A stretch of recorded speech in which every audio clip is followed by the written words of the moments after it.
Now, if all this shit don't work, I will literally fill that thing up with fiberglass and just sculpt it with a turkey knife at this point.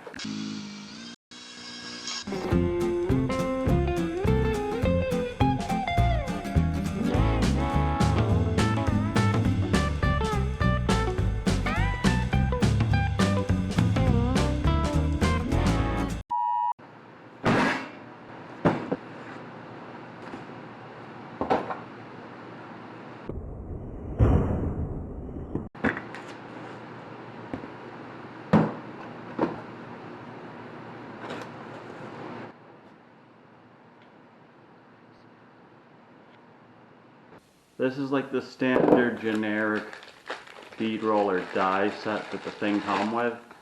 This is a round over set, and this other one over here is, they call it a tipping set for tipping things up. So like the basic one comes with beads and step dies for, you know, putting a step. I don't think it goes too deep. I think it's just for metal thickness step if you want to join a couple pieces, have them overlap.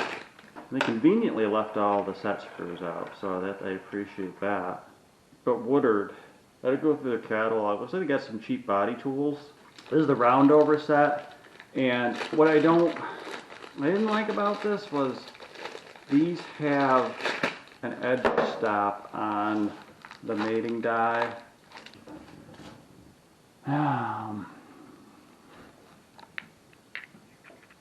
So obviously you can't do a full round over, and this only buys me half. And then I even bought this Lexan because it was cheap, and I figure I will turn some dies on this. I'm pretty sure I can make that work if I need to. Oh, that's satisfying.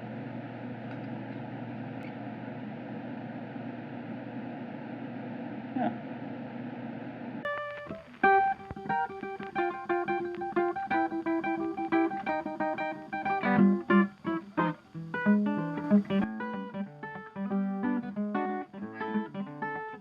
Now I'm going to try a combo like this and see what this does. Back off a little to start. Not doing anything, pressure.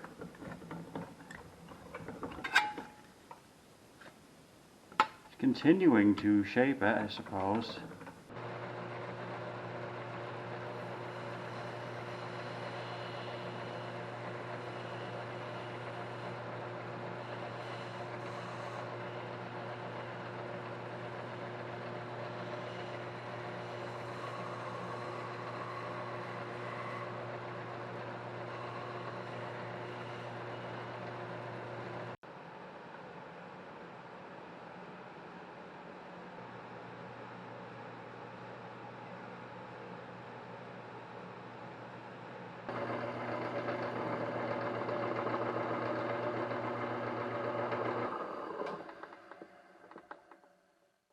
Here's my couple dies that I turned for the purpose here. This is what I made this out of Lexan. This is going to be the inside, the wheel well, and this is going to be the step side. So this is only going to come up a little bit. So I'm going to cut this side. This side, I'm hoping it'll just grow that way, and then I can fold it again when it comes out here. I don't know if it's going to work. I don't know if this is going to work. I don't know if anything's going to work, but you know, at least I get a chance to make some more things that don't work if it doesn't work. This is going to be a shrinking fork Merle and I talked about. I just turn these on the lathe, and this is going to get welded up kind of like that. After I get it welded up, I'll kind of explain it more while I'm using it.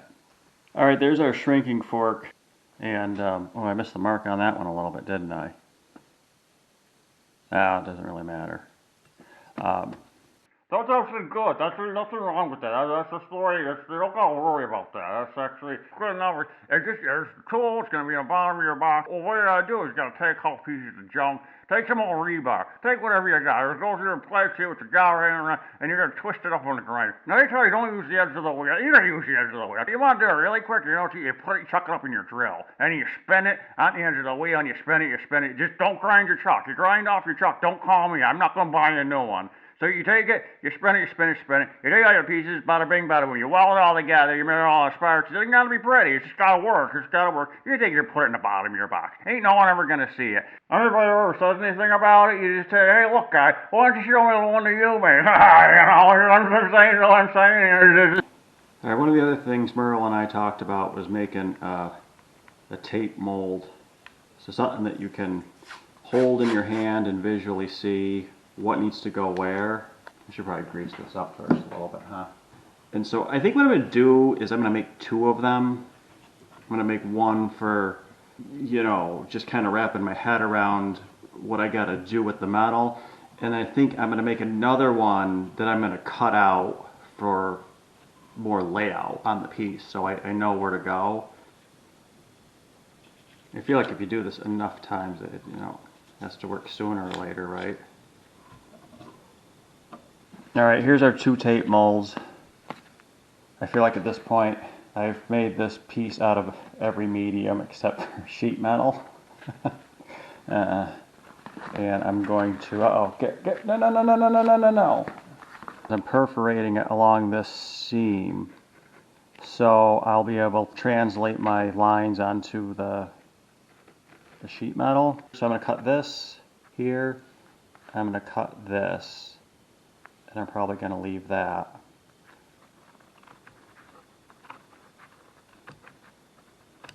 I want to roll this radius on the bead roller. So I want to come down, I want to follow this turn, and I'm going to have to, you know, it's all going to be this thickness. So in here, this is going to fold down. So I think what I'm going to do is I'm going to cut it like right in here maybe.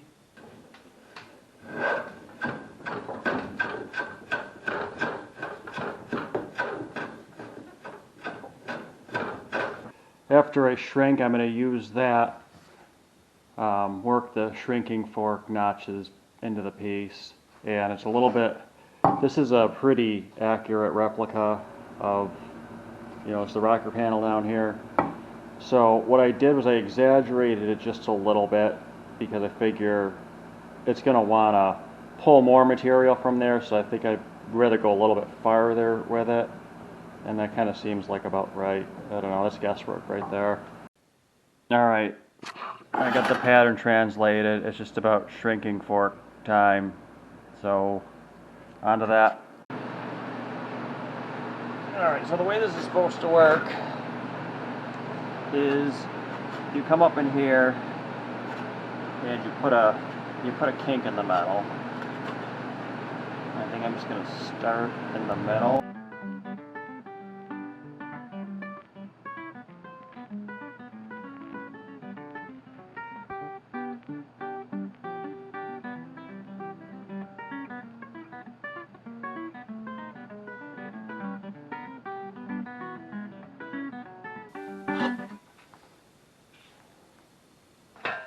You tip these down. On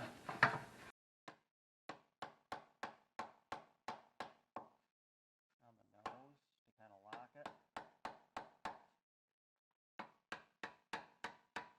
You tip that down on the nose to lock it in.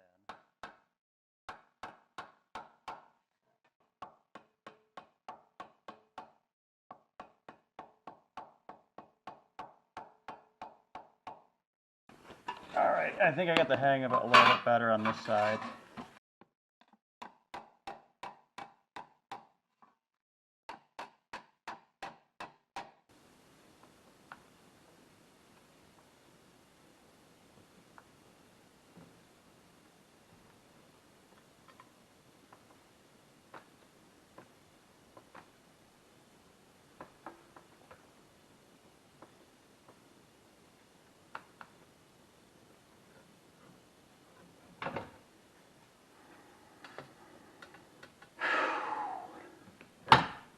come down to this. All right, I think the good news is that, well, it's not horrible. We're actually going the reverse way now. So we did lose that radius, but we know how to put that back in now. The shrink that we want to do is going to be on this side. So what I'm going to do is I'm going to continue folding that edge down and try to make that straight. I'll cut up to here. Pull this back flush so we can create that 90 degree right there. It's the next day. It doesn't matter to you, right? Problem I'm running into, so this has our radius that we want, but this also has a tip in this direction. And so I've been going back and forth. I shrunk it here, try to pull it this way. I use the shrinking fork there. I feel like I need to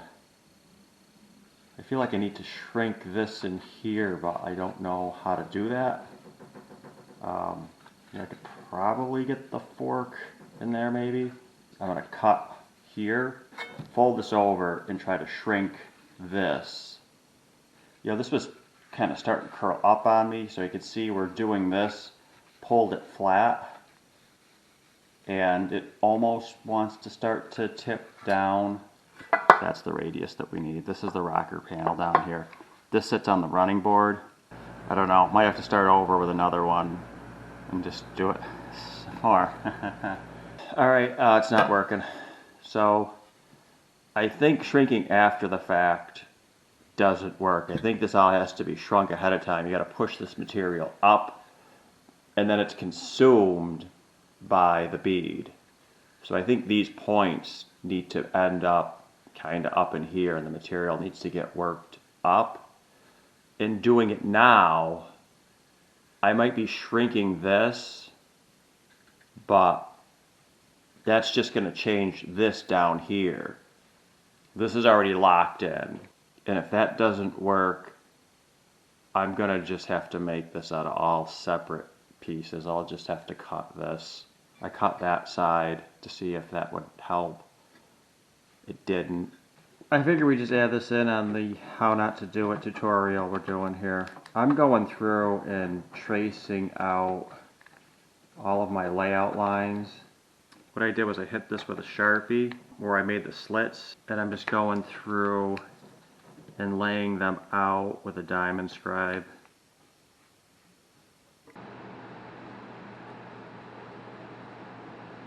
So the other tip Merle has given us is that when you lay this pattern out, any bubbles that you can't get out are places where it's going to stretch. So we cut here, we relieved it everywhere on this one, but in the middle here, there's this bubble in through here.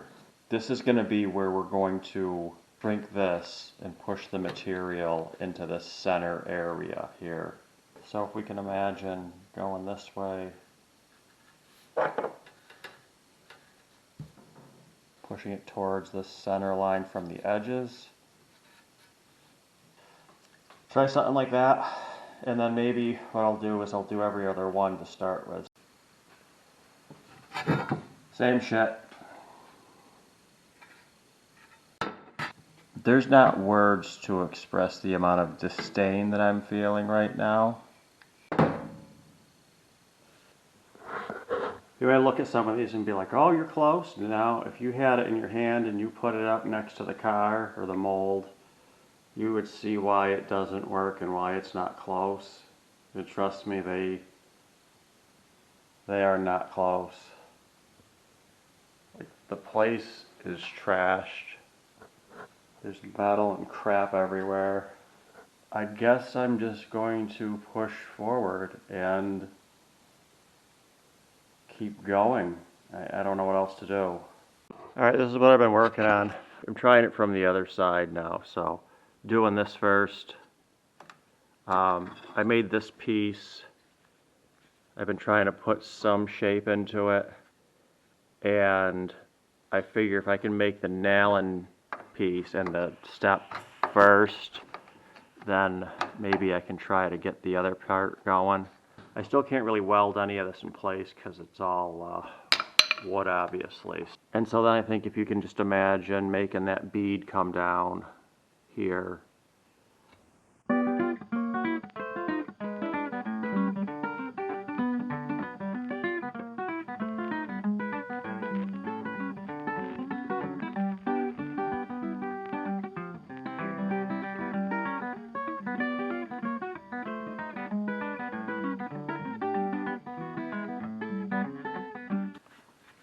I've been banging away on this for a while. It really has all of the shapes we need for the most part.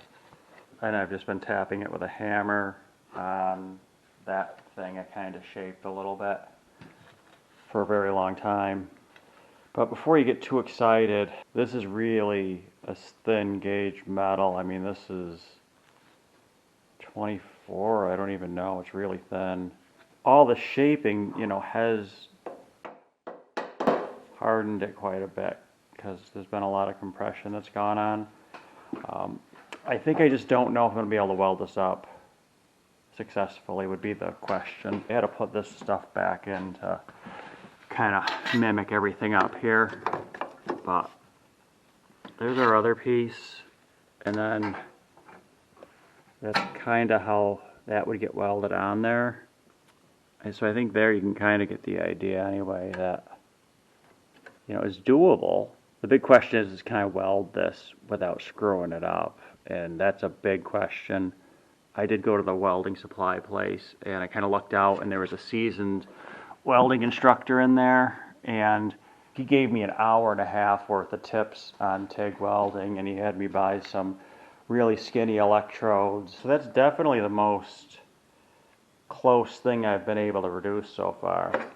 I'm going to think on it, figure out how I would go about welding that, do some practice pieces. Alright, I'm back to the 20 gauge piece, and I might be getting the hang of the shrinking fork a little bit. That was straight just a minute ago, and then I put those shrinks in it, and it actually put a lot of shape into it. So maybe I'll try pushing that up and see what it does.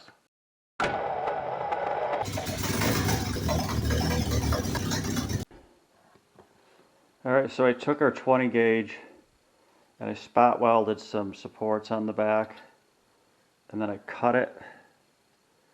I cut the overlap and then I use the patches to kind of hold it together, and it's also going to be a backer for the weld so that hopefully I don't blow through. I've gotten the shape on this pretty good, which is kind of surprising actually. So, I mean, you can see where I get some dents in there from shaping it with the patch, which is unfortunate, but I think, you know, if that's the worst thing we got, we're doing good. There's the stupid thing.